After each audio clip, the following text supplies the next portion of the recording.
Coming up next on the Give First podcast, you're going to hear from Usman Gul, an amazing entrepreneur who is on a mission to democratize access to capital formation for startups everywhere. He wants to make it easier. He wants to make it better. Usman has built Metal. You're going to hear the story of how he created it and why, coming up right now on the Give First podcast.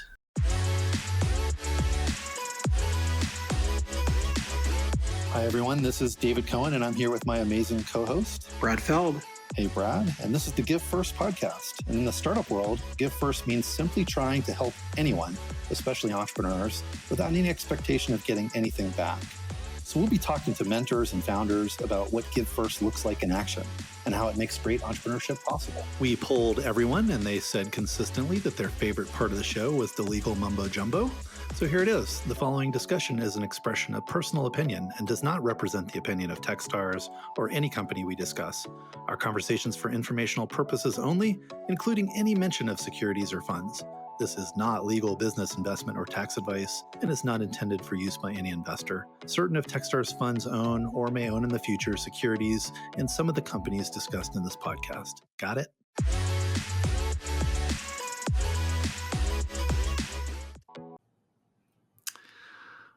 Welcome, everybody, to this episode of the Give First podcast. I am joined by a person who's become a friend. We've been working on some stuff together that's really interesting, Usman Gul of Metal. Welcome to the Give First podcast. David, thank you so much for having me here. It's been great kind of getting to know you, getting to know Techstars. Excited to be here.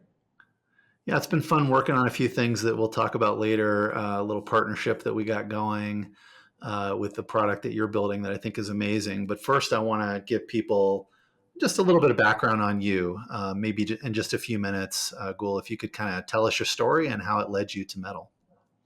Yeah, absolutely. So my background, I've born and raised in Lahore, Pakistan, spent the last 15 years in the US, started my first company in 2019, ended up raising 120 million in venture financing from first round capital and, a lot of other great investors. And, with my next company, Metal, we are actually building the software that we wish had existed when I was raising venture capital for my first company. So that's really the backdrop of what we're building. We're really, kind of passionate about the problem space we're in, and we're very early in that journey. So, happy to, dive in and share some specifics. Yeah, well, I guess that's what entrepreneurs do, right? We take something that's a problem that we've experienced, like you experienced raising capital before. Obviously, you were successful doing it, so you learned some stuff and you raised plenty of capital, and you wanted to build something that made it easier for other people to do that. And we'll talk about that. But that is the heart of entrepreneurship, right? Is taking something that sucks and making it not suck. So that's what you're doing with fundraising and sort of investor management. And I think it's a really cool product. Like I said, we have a partnership around it. But before we get into that, what inspired you to become an entrepreneur in the first place? Take us back to that part of your life. Yeah, absolutely. So, somewhere around like second year of college, right, I started reading all these like articles on TechCrunch, right? So I went to college in the middle of nowhere, Ohio. Went to Denison, which is close to Columbus, Ohio. And somewhere in sophomore year, right, like I got absorbed into reading all these like articles on TechCrunch at the time. This is back in 2010. So like Twitter's coming up, social media is coming up. LinkedIn is really beginning to go mainstream, right? And so, that's really what piqued my interest. And it's just incredible for me at that time to see kind of the magnitude of impact of some of these technology companies and technology platforms, right? And then obviously, in the next kind of decade, we've seen, so much like expansion of opportunity, platforms like Techstars, other platforms like Techstars, right, in the US. And so that's really where, kind of I began to realize, look, like if I'm going to spend a lot of my life working on something, like I would really love to kind of focus that on solving a problem that would, kind of help me realize my potential in the world, lead to self-actualization, self-fulfillment, and really kind of, build something that I can look back to when I'm 70 years old and kind of tell my grandkids about and be excited about, right? I think we spend a lot of time working, and so finding meaning in work is the one-line summary of what got me into entrepreneurship. Yeah.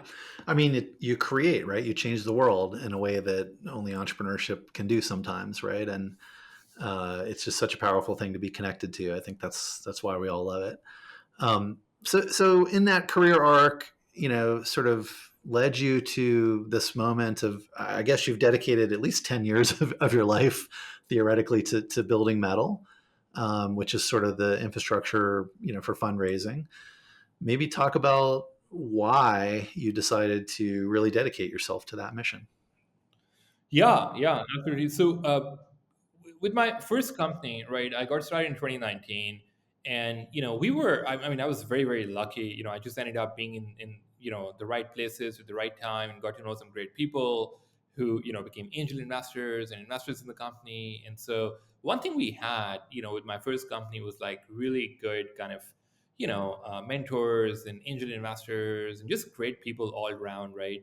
And so through that, right, when I was raising venture rounds, right, I had kind of an expansive network of like some of the most well-known angels in the valley. I had a lot of like representation from Silicon Valley on the cap table. Still, the process of raising a venture round was like really, really broken in my experience. And specifically, I'll share a couple of anecdotes here to kind of really bring that to life. So with our Series A round, right? So like people ask, like like people like I actually found success in fundraising after being very, very unsuccessful for a very long period of time, right? And so with my Series A round, right, like it was led by first round capital. At the time, we were building an urban transportation company, and first round, right, like one of their kind of big wins was an investment in Uber, back when Uber was a very, very small company in a small room. And that was not a coincidence, right? It was not a coincidence at first round that had seen a lot of success in a similar transportation company that was kind of proliferating and taking off in a big way. They had seen that experience. They had seen a transportation company up close. They'd seen that proliferate. And then when they looked at my company, which is a transportation company, 10 years fast forward, like they again were very excited about it, and took a bet. And so after we closed the round, I, asked myself, like, the way we got introduced or got, connected with first round was through serendipity, right? One of our, angel investors posted in their forum, and one of their partners picked it up, and it's completely serendipitous, right? And the reason it was serendipitous and not intentional was because we didn't have the right tooling. We didn't have the right tools to identify, okay, what are the investors that have seen a lot of success in urban transportation, and that lead rounds that are very active at Series A, that kind of are known to make those sort of outlier investments, outside of forgiven. It's like we didn't have the right tooling to kind of identify, so with my next round, we started building that tooling, right? And as we built that tooling manually, we realized that we were spending insane amounts of time on it. We're still not, doing that with the sort of empirical precision that we should be doing it with. And the biggest thing, the nail in the coffin, that really led me to kind of make this problem space my focus for the next decade was the realization that every single founder in the world is doing the same thing. Founders across the globe are stitching together manual spreadsheets of investor research with various levels and vastly varying levels of empirical precision. Some are more precise than others, some are more organized than others, but everyone's just spending hundreds of hours on this. And even after spending hundreds of hours on this, like they're not able to get to the empirical precision that becomes possible through the right software, right? So that's like a little bit about kind of how we got into this space, and why we've kind of made this our focus for the next 10 years. I love it. And I love when entrepreneurs tell me stories of the history of, you know, interesting companies like the Uber example. I too was in the first round of the Uber investment alongside Josh in the first round. I probably should have been a target, right, for your company, but you probably didn't have the data or information to know that back then, right? Very specific example of what you're talking about. And maybe I was a little, probably much more off the radar certainly than first round, right? But maybe had shown an interest in that space. And you've built this tool, this metal product that I think is really fascinating. I know a bunch of Techstars companies have started using it. We're hearing great things about it. I think maybe the interesting thing to talk about is What are some of the success stories? Like, what are people doing with it? What's working already? I know you're early in the journey, but I'm hearing great things. What are companies experiencing when they use metal? Yeah, yeah, absolutely. So I guess a couple of examples, right? So one of Techstars company, the founder is actually one of our, like, he's become a great friend and kind of advisor, thought partner, right? Arman from Zeno AI, right? Like he's building a startup, that's helping other companies kind of deploy AI agents that are very custom. And Arman, the biggest thing has been that he's really with Steno AI, he's really found Metal to be kind of a tool that allows him the kind of right sort of empirical precision to identify, okay, who are the most likely investors for a product like this, right? Like, what are the investors that are investing in a given opportunity space, in a given investment thesis, in a given who are the most active investors in AI in the past 30 days? What are the investors that are leading round for B2B software companies, in a given range, in a given geography, in a in a most active manner in the past 36. So just a lot of that investor research and identification and using empirical precision to identify the most likely investors. I think that's where Arman's been getting a lot of value from the product. We have another founder, that we've worked with, great guy, Techstars, another Techstars company. His name is Brian from Creatorland, and he's building this creator network. It's a phenomenal sort of opportunity space. There's been a lot of big successes that have come out of that space in the US. So I think they're onto something big. But with Brian, what he's been really loving about the platform is actually the kind of acute sharpness of the interpath-based and relationship intelligence, right? So Brian is as a person, right? He's just like a phenomenal sort of, you know, you do a call with Brian and you walk away happy, right? Like he's just like a natural sort of relationship builder and just like really good with I love working with Brian. And so he's been really excited about kind of using the platform for relationship intelligence, like being able to kind of integrate his LinkedIn, integrate his Gmail, cut out the noise, eliminate the noise, archive all his LinkedIn connections that are not real connections, and being able to kind of immediately tell, okay, what are the people I know really well that can introduce me to a given investor, not based on noisy LinkedIn connections, but based on actual historical business transactions, right? So that's another sort of example. And then we had another founder, and he signed up and he closed a round in like 3 weeks, and he messaged me saying, hey, this was a great product, I really enjoyed using it. I closed. I was like, who did you raise from? How did you discover that investor? And he discovered that investor through Metal, right? And he ended up closing very quickly. And how did he discover that? He was just like, I was looking at investors that specialized in pre-seed in the US in my sector that were most active, and I just started going from most active to least active. And number 6 on that list was this investor. I went, looked at Interpathways, got an intro, and this guy in total had like 12 conversations. He's, second year student in college, just dropping out of college to start a startup, no prior work experience. And so I think there's a lot of people that are, able to get a lot of value from the product in varying ways. Some of them Yeah. lean more on like one area versus another. And this is what attracted us, and we'll talk about it a little bit at the end. But we built a partnership with Metal for Techstars portfolio companies, based on my own experience with the product and with what you're building, and some of the companies you mentioned raving about it. And I think there's two areas, right? One is like, who are the right investors for me, right? Based on what I'm doing, where I am, what stage I'm at, everything that's taken into consideration there. Just the targeting, right, can save a lot of time.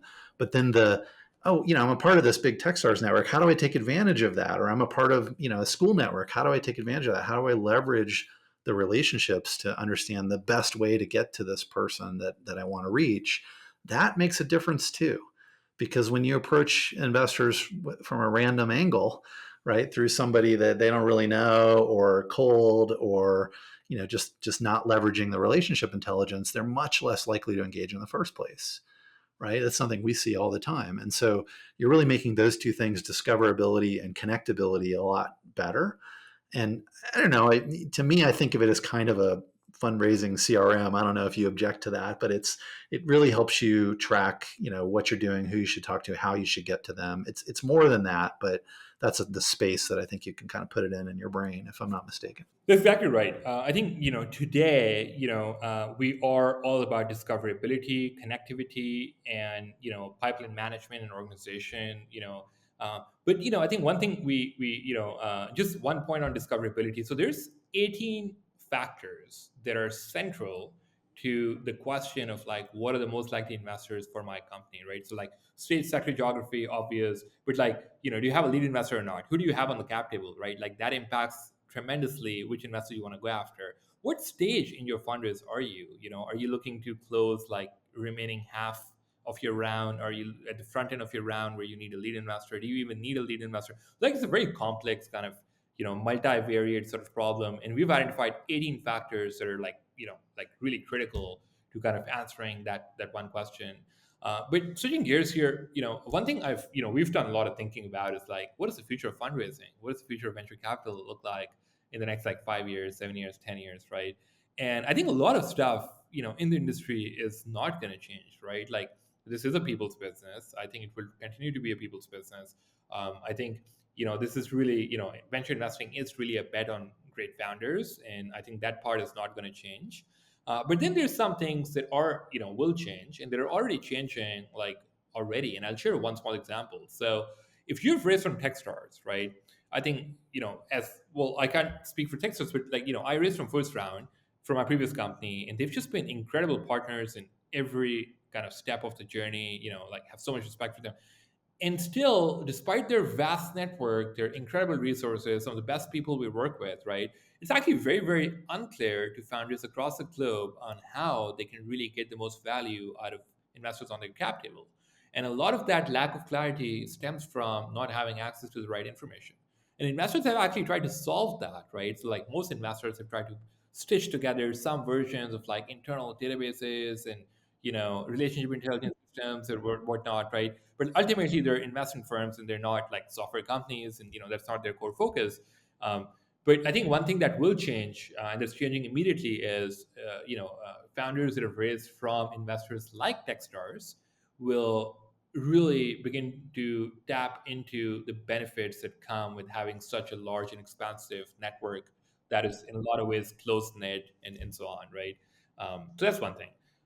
One of the things that I think is going to change very quickly on fundraising in general is I think the bar is going to go up very quickly because intelligence is more democratized, right? Like where before people needed a certain type of exposure to kind of be able to understand like how venture rounds work and all that. I think that's going to change. It's already changing, and it's going to continue to change as companies like Metal and other companies like Metal, right? Like really bring in that intelligence layer and really help founders, kind of use AI to do a lot of things that previously required a certain type of exposures that some people had and others don't.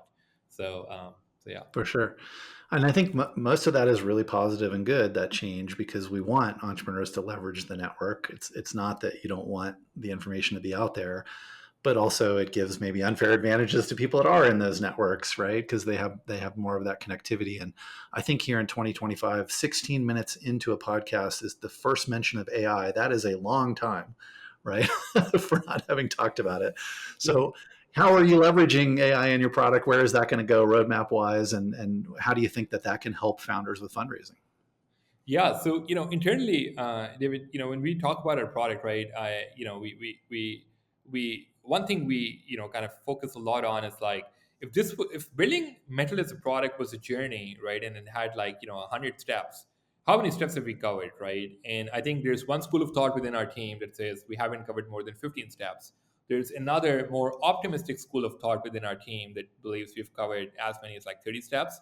But like we're very early on in this journey, right? Like I think the really fun stuff is yet to come, right? And I think some of that is going to happen in the latter half of this year. I think most of it is going to happen in the former half of next year, where we really, kind of bring out, kind of the real power of intelligence. And I think, one thing that we've been tracking very closely and we've been very excited about is just the general improvements in the models, right? Like I think some of these models have just traveled. They're traveling very, very quickly. They're in terms of like the capabilities, in terms of what you can do with the right sort of prompts.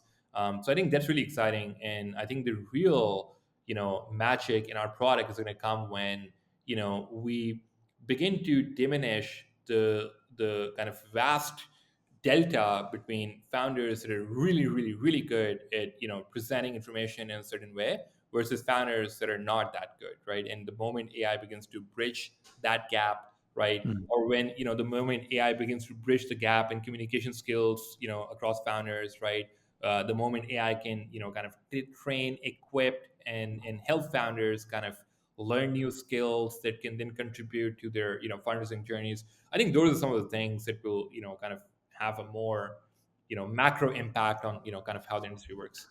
Yeah, all this intelligence, AI, and all this stuff, like I think it's really profound because there are plenty of entrepreneurs that we've worked with that I would say probably weren't the best communicators, but had a great business. And I think they have been biased against historically, but now that you can sort of just generate content that helps explain what you're doing in a powerful way, leverage data in powerful ways, it sort of levels the playing field, which someone who was, had that good communication skill might say is not fair. But I think, plenty of innovations, need help, and the entrepreneurs may not be strong at everything out of the gate. Right. And so I think the best technologies, the best innovations deserve to rise to the top. And what you're talking about, including your own tools, at Metal, I think level that playing field a bit and give people opportunity where perhaps there wasn't as much before. So that's why it's really exciting. And it's one of the reasons that Techstars wanted to enter into a partnership with Metal. So we should tell people about that. Let's unveil it a little bit. What is the partnership? Why did we decide to do it? And how does it work?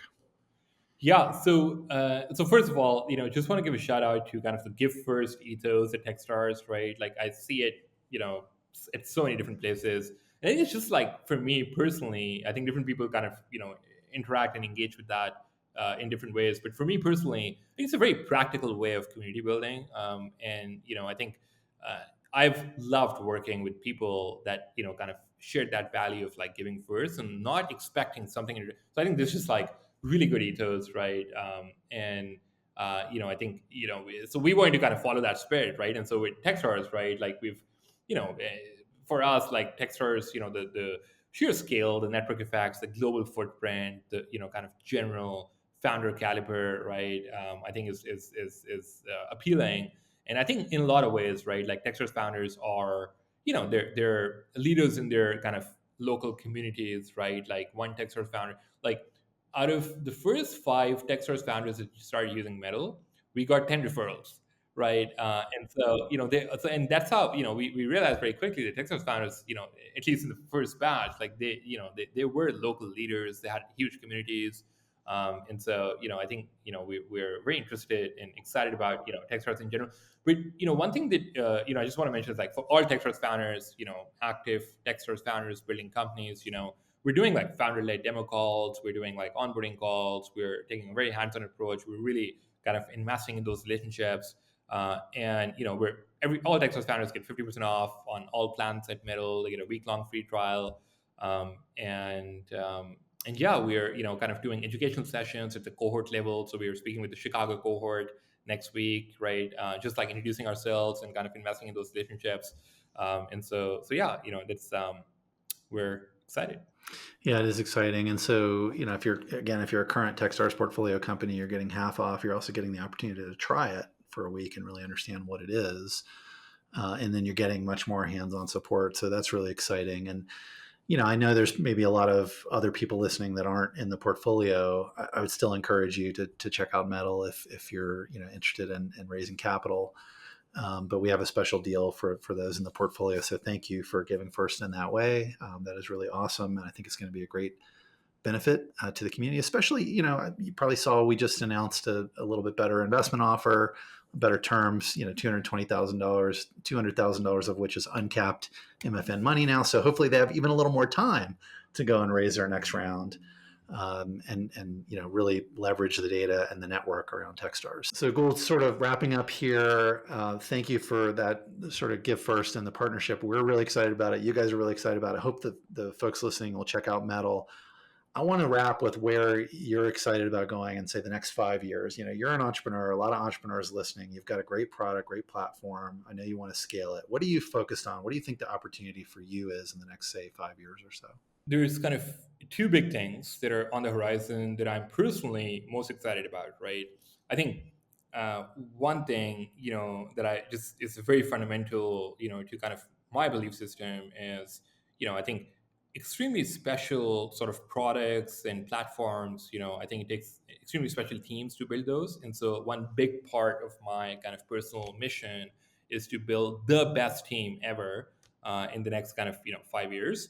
And we may not win at everything, we may not be the best at everything, but we absolutely are determined to be the best at recruitment. So that's one. Second thing is, really like bigger than Metal and bigger than kind of, what we've done here and what we're doing here is, kind of this broader mission of kind of, leveling the playing field in the world through, AI, right? And so that's a big part of what, Metal is doing, right? Like we're decoding fundraising, right? Like I think a lot about kind of founders, in Alabama, or founders in Colombo, Sri Lanka, or founders in, all these parts of the world that are not kind of, don't have the sort of exposure that maybe you get when you're living in Palo Alto and working in San Francisco.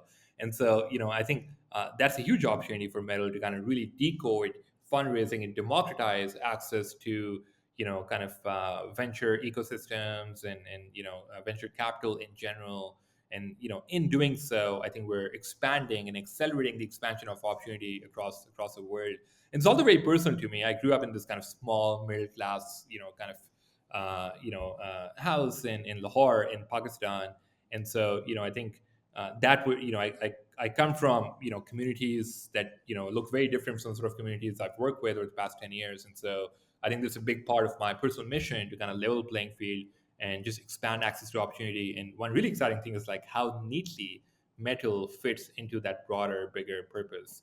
For folks that have been listening to me and Brad and the show for a long time or been around Techstars, you can probably sense why we get along so well. Democratizing access for people, to entrepreneurship is something we talk a lot about. Attacking that in the fundraising segment is going to make a huge difference, and I think it's a great long-term mission. And of course, the universal lesson of build the best possible team you can. I wish you would stop asking, Gul. I'm busy. I have a job already. Stop trying to recruit me to Metal.